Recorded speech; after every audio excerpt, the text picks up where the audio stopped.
Hi, my name is Julia Aguilar. I don't do well with recording myself or even taking pictures. In fact, I usually end up taking an average of 10 selfies before I've taken one I can even keep, let alone share. But I'll do the best I can. A little about myself. I'm 41 years old, a Rhode Island native, only being in Florida not quite 3 years. The winters did me in there. I kept swearing I would move down south someday. In the winter of 2014, I made it clear I would not be there in the winter of 2015. Eventually, I'd like to settle in the mountains of North Carolina, but for now, Florida is my home.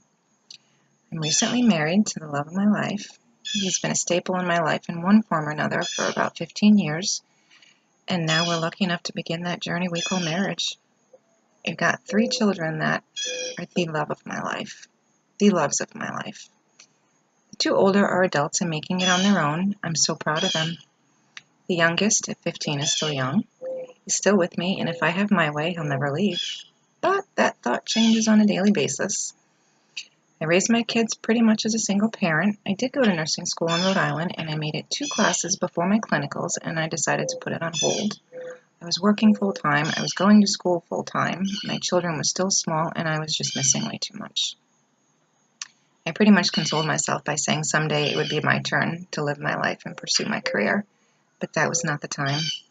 So I continued to work as a CNA in a nursing home in Connecticut for 15 years until my move to Florida.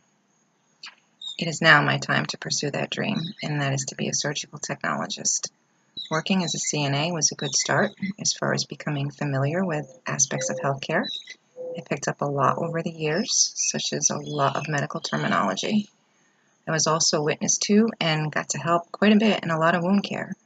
I found it very fascinating. Nurses would often come to me to help because a lot of the other aides would just get grossed out, and I was so enthusiastic about it. The bloodier the better. I thrived on it. So I chose not to continue in nursing because it just didn't excite me anymore. I wanted to be in surgery in some capacity. So here I am in my last semester of Surg Tech before I hit my 6 months of externship and graduate from there. I'm scared, I'm nervous, and I'm excited all at once. I'm also very, very stubborn, as anybody that knows me will tell you, and that comes in handy when I feel like I can't do this or I'm just not smart enough. And I have those moments. Luckily, I have a small group of friends I've made at Southern Tech. The 5 of us are very supportive of each other, and we often lift each other up and give encouragement on a weekly basis, sometimes even on a daily basis. I've also got the most supportive husband in the world, and my kids, phenomenal supporters. They know mommy can do it, and they're always telling me. So that's a little bit about myself, and assignment 1, done.